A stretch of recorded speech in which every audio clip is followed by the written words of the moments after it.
We're delighted to welcome Thomás Spana, the Manager Director for John Deere at Latin America. Thomás brings a lot of wealth and knowledge about the global heavy machinery market. Today he's here to share some insights on multiple topics involving John Deere's role in the rental market nowadays. So, welcome Thomás. Thank you very much. Thank you very much for having me. Thank you very much for inviting me to this conversation. It's a pleasure to have you here, Thomás. For our first question, what brings you to Peru? Well, my first time to the country, and what brings me here is the new role that I have within the company since April 24, which is the marketing responsibilities for Latin America for the earth moving business that we have. And previous to that, I was managing Brazil sales. So now with this new role for the whole Latin America, I'm touring some of the most important markets that we have in the continent. So I'm glad to be the first one of those to be Peru, as a matter of fact. So I'm very happy to be here. That's great. We're very happy to have you here as well. As many of us know, John Deere is a very recognized brand worldwide. But can you tell us a little bit more about how does John Deere as a brand play in the global context of machinery? Sure. Yes, well, for agriculture, we have a very strong global presence across all the continents. When we look at our construction part of the business, our global presence is somewhat younger than the agricultural business. So we expanded into South America and into some of other territories such as Africa, Asia, and Oceania. Relatively about a decade ago or so, a little bit more in some of other countries like Peru, for instance. We have been here for nearly 20 years, I think. When we look at the paving, the road building portion within the construction business, we are as well a global company and a global leader in that market with the Wirtgen and all the brands within the Wirtgen Group. And our challenge now with construction is, with earth moving, is to make sure that we have John Deere in a leadership position as we have with agricultural, as we have with the road building products as well. So this is our challenge. I completely agree with you, Thomás. John Deere holds a leading position in various markets worldwide, as we know. But more specifically, we would like to know, what is your personal assessment of the Peruvian heavy machinery industry? Well, as I mentioned, we want to lead every market that we participate in. And when we look at the whole Latin America, from Mexico until Patagonia, we are not going to lead this continent unless we are leading in some of the key markets. And Peru is one of those key markets. So this would be one of the reasons why we treat it with a lot of care and making sure that we have what the customer needs and what the customers will value in this market. But when we look at the kind of how the industry of construction equipment behaviors here in Peru, since it's a country that relies so much on mining, and we know that mining is an intense business, so the machines work 24/7, very severe conditions. And we know that customers will value manufacturers and dealers that can provide a very good quality, equipments that have a lot of uptime, and whenever there's any issues, we have a very strong dealer to be supporting behind those equipments to make sure that they keep running. So we think that our value proposition as a brand is very well aligned with what the customer needs in this market. So therefore, this is one of the reasons why we think Peru is so important for us in Latin America. I completely agree, of course. I would say that the Peruvian market has a heavy machinery market. It has a lot of potential and it's continued to grow each year. And that is mainly our main purpose, to continue creating development for our country, for Peru. To move forward with our next question, what opinion can you provide us on the growing global trend in the machinery rental industry? Yeah, good point. We have seen rental having a really strong position in the most developed nations worldwide. And as far as developing nations, as we are in Latin America and other areas of the globe, we are still seeing that trend growing, because we have been used with a lot of large infrastructure projects over the past several years. And lately, as the countries become more and more developed, we start to have lesser huge infrastructure projects, but more smaller projects. And this is where lies the opportunity for rental, because the life that we expect to have out of a machine, most of the times is going to be longer than the lifetime of the project. So to have the rental as an option, it makes sure that the asset utilization is better for the customer, and as well as the invests that he makes for the equipment, he's able to have like a fleet that's going to fulfill most of his needs, and then complement that fleet with rental equipment. So it's a financially more efficient solution for the customers whenever they have like fluctuation in terms of seasonality for projects and things like that. So I expect to keep growing. As a matter of fact, in Latin America as a whole, rental is sitting between 20 to 30% depending on the country. And when we look at more developed nations, it's 50 to 60%. So I don't see any reasons why we should not grow towards that direction. And obviously, a lot of economic factors, they play a role in that as well. So depending on how the interest rates of some markets are, it may behave faster towards rental or slower towards rental, depending on those economic factors. But I think overall, in a long-term growth, it's inevitable to become closer to 50 to 60%. Indeed, I would have to agree as well. Renting is definitely an attractive option for businesses to optimize their operations with an added value, as we know. And to have the customers focusing more on their business and not like on managing equipment and managing fleet, for instance.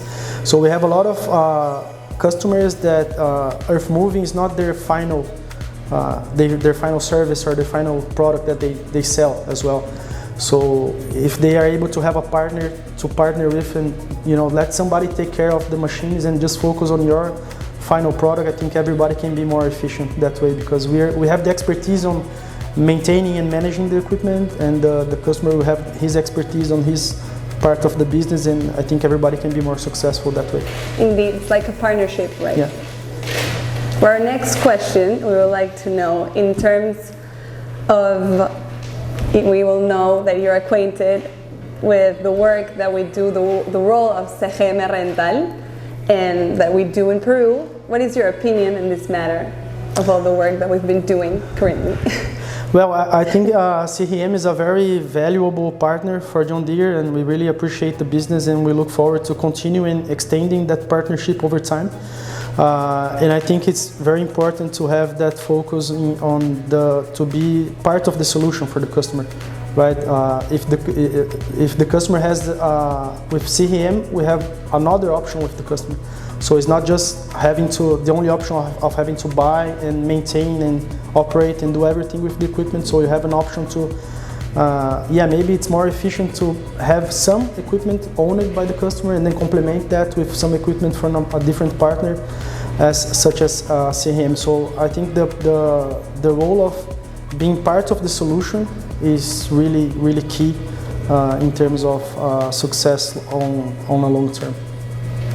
In that note, can you please give us an advice from a marketing point of view to the CGM Rental commercial sales force? Sure. One of the things that really keeps me attracted to the heavy construction equipment is that, differently than some other areas, even within John Deere, for instance, if you look at the ag sector, the agricultural equipment, a combine, the only job that a combine has is harvesting, right?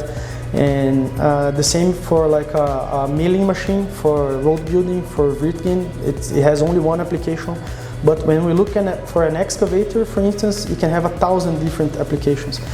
But what it means, what I think is most interesting, is that it has 1,000 different ways that the customer makes money with that. So I think this is really important. So we have to understand how that each of those 1,000 different applications, how those customers, each of them really makes money and they can be more efficient. So we can understand from out of the more than 1,000 solutions that we have, which one is going to make more sense and make more a positive impact on his business, right? Like, for instance, you can, just to keep on the excavator, it can have like many different attachments or accessories that, depending on the customer application, they could make him more efficient. We can have like a more productive machine depending on how the customer is paid. For instance, there are customers that are paid by the hour. So for those customers, it's really important to have like a reliable machine. They are very fuel consumption oriented. But then you have customers that are paid by the tons or cubic meters or whatever productive unit output that the machine has.